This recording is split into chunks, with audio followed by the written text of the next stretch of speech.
Zolnik Kainmo was a Holocaust song of resistance from the Vilnius ghetto in Lithuania. It is sung in Yiddish, a language used by Jewish people in Central and Eastern Europe before the Holocaust. Yiddish was originally a German dialect with words from Hebrew and several modern languages. It is spoken today mainly in the United States, Israel, and Russia.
Hello. Thank you, Crystal, for inviting me to speak tonight. It means a great deal to me that you have entrusted me with delivering this talk. I want also to extend a thank you for the beautiful music offered by the World Music Choir. Another thank you to Sharon Grotto for directing these student voices, and a special thanks to the guest singers of the Dayton Jewish Chorale for joining these voices tonight. And to all of you who are attending tonight's talk, tonight's Kristallnacht Memorial, and especially to my students, I thank each one of you for acknowledging the importance of tonight's event by taking the time out of your busy schedules to act as witnesses to the beginning of the 20th century genocide, the Shoah, against the Jewish people. Kristallnacht, or the Night of Broken Glass, was an event organized by the Nazis to take place on the 9th and 10th of November in 1939. Also considered a pogrom by the Jewish people during Kristallnacht, in addition to the broken store windows and vandalized property of Jewish business people, 30,000 Jewish men were rounded up and taken to concentration camps. On 9 November 1939, the Shoah and its systematic genocide of the Jewish people had begun. My talk tonight, in keeping with the theme of Kristallnacht, is a Geschichte, or story, of my grandparents from large Lithuanian and Polish families that have been erased, canceled. I speak tonight as the voice of memory and of resistance. Memories recall specters, and resistance speaks as the voice against erasure, against silence. The two live together. Music and song is part of that act of memory and resistance. Hirsch Glick's partisaner song, Sag nit keinmal, or Never Say, played to and with the background of an accordion, are the songs and sounds of my childhood, my youth, which was just as, and maybe even more, European than American. The partisaner song, Sag nit keinmal as du gehst dem letzten Weg, kost himlen bleien verstellen bloie Tag, kommen werd noch unser euch gebete show, Svete poikt on unser trat mehr seinen do, kommen werd noch unser euch gebete show, Svete poikt on unser trat mehr seinen do. Never say that this is the end of the road. Though leaden-filled skies above blot out the blue of day, the hour for which we long will certainly appear. Our triumph will come, and our resounding footsteps will proclaim, we are here, mir seinen do. The partisan song was sung by my grandparents on both my maternal and my paternal sides. My grandparents were partisaner Yidden, or partisan Jews, which meant that they met in the forest and were part of the Jewish resistance that had begun in the early 20th century and before the Shoah even started. One of the photos that my bubby, Yiddish for grandmother, whose name was Yetta Papish Pomerantz, brought to the U.S. is a picture of my Zadie, Aaron Pomerantz, in the forest with other Jews. They were all wielding house-made weapons, knives, hammers, machetes, some pistols. My bubby taught my mother, Rivka Pomerantz Krummel, the partisaner song. I overheard and learned it too. I learned Yiddish, the language of 80% of the Jews who perished in the Shoah, a language that I heard spoken around my childhood house in Long Island and in my bubby's apartment in New York City. Luba, the opera singer, Fanny Bialik, the Yenta, these women were my bubby's landsmen. They used to greet each other with the word Tavarish, that signaled their commitment to being partisaner Yidden, members of a Jewish resistance. Sag nit keinmal. For some, like my father's mother, Tessie Yappi, who became Teresa Jaffe Krummel in America, Yiddish was too painful of a memory to speak. Back in Lithuania and also in Philadelphia, Pennsylvania, Tessie's father, Moishe Zev, eked out a living as a salesman, but continued to nourish his passion for Yiddish and still wrote articles in Yiddish for a journal like the Yiddish newsletter Morgen Freiheit, or Morning Call, that my bubby Yetta received in her New York City apartment. My paternal grandparents came from Kovna, Lithuania. My maternal grandparents came from Pinska Gubernia, which means the area around Pinsk, in Belarus or Belarus. Thank you. Pinska Gubernia was in Poland when my maternal grandparents left Europe in the early 20th century. My grandmothers brought very few things to the United States. My bubby brought 2 photos, one of her father, Leba Papish, and the other of the man whom she would later marry, Aaron Pomerantz. My grandma Teresa brought 2 balalaikas, a Russian stringed instrument with a triangular, hollow wooden body. My grandparents' families back in Poland and Lithuania disappeared. Attempts to contact relatives back home in Europe were met with silence. I grew up knowing that my living family was quite small. No one wanted to talk about the letters that met with silence. The silence was resounding to me. I heard so much in that silence.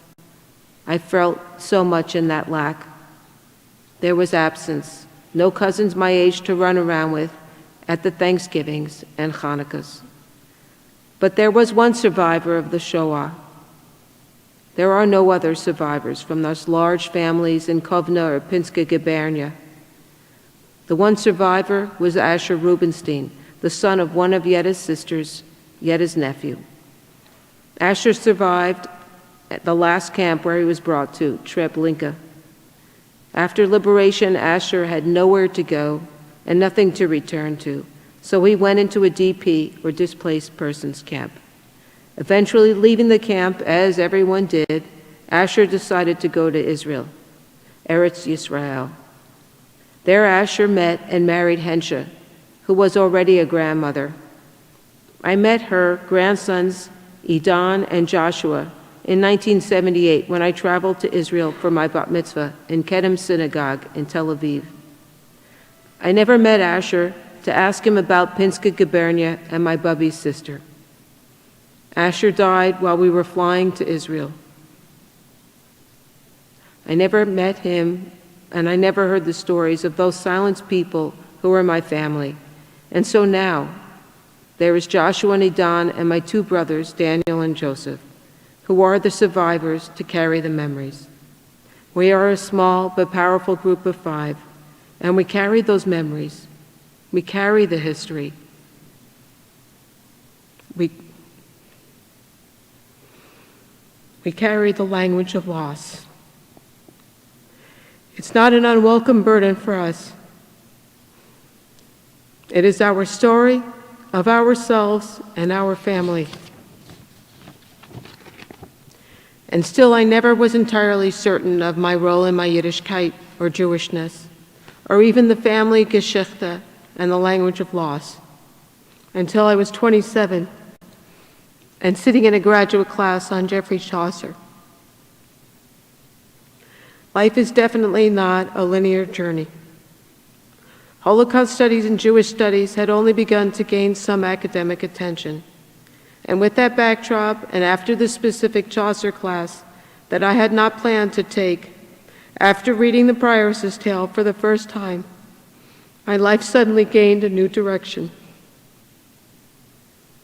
The Prioress's Tale, a deeply troubling anti-Semitic story written around 1390, brought me to realize in that moment, after reading this tale, that I knew nothing about the Jews in between biblical times and the Shoah.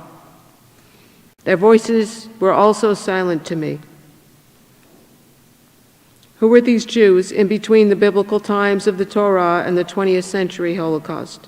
I did not know. In that moment, when I asked myself this question that I could not answer, I tripped across my life's work. As I grew older, I have become increasingly amazed by our life journeys and where they lead us. 30 years later, I am still uncovering facts about those medieval English Jews and the lives they lived as I transcribe the language of loss into the language of discovery.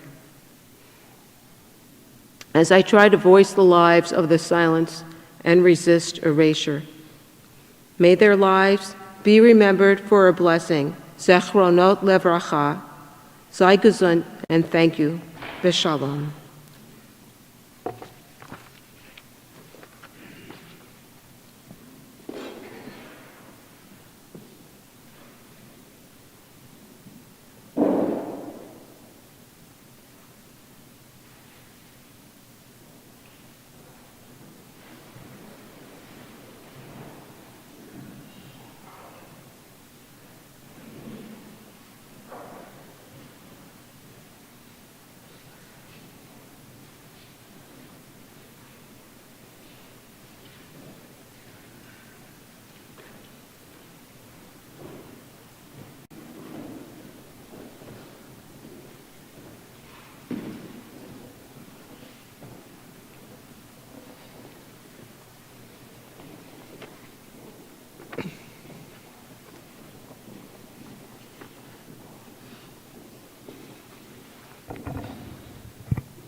Remember was commissioned by the University of Dayton World Music Choir for the university's annual Kristallnacht observance in quoting the spiritual Remember Me.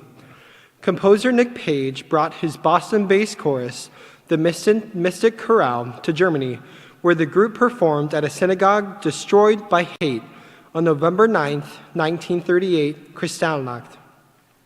But the synagogue had been rebuilt in the 1970s by local Christians as an act of reconciliation, struggling with the sins of their past. It was an emotional concert for the chorus, made more so by one of the singers' impromptu sharing of the spiritual Remember Me, a song that reminded them that we in the United States still struggle with the sins of our own past. Nick Page's piece asks that our love be stronger than hate.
It is customary for Jews to leave a small stone on the ground of a loved one. This serves as a sign to others that someone has visited the grave. It also enables visitors to partake in the mitzvah tradition of commemorating the burial and the deceased. Stones are fitting symbols of the lasting presence of the deceased's life and memory. We invite each person to come forward and place a stone near the remembrance candles.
God of peace, we call upon your Spirit to breathe on this fractured world and heal the divisions that grow daily wider. Breathe on leaders, that they might respect the right of all human beings to live in peace. Breathe on those who hate, opening the hand clenched in a fist, that it might embrace. Breathe on the influential, that their power might be used for the common good of all. Breathe on the individual, and bring freedom from conflict and a life that's free from fear. God of peace, breathe on this fractured world.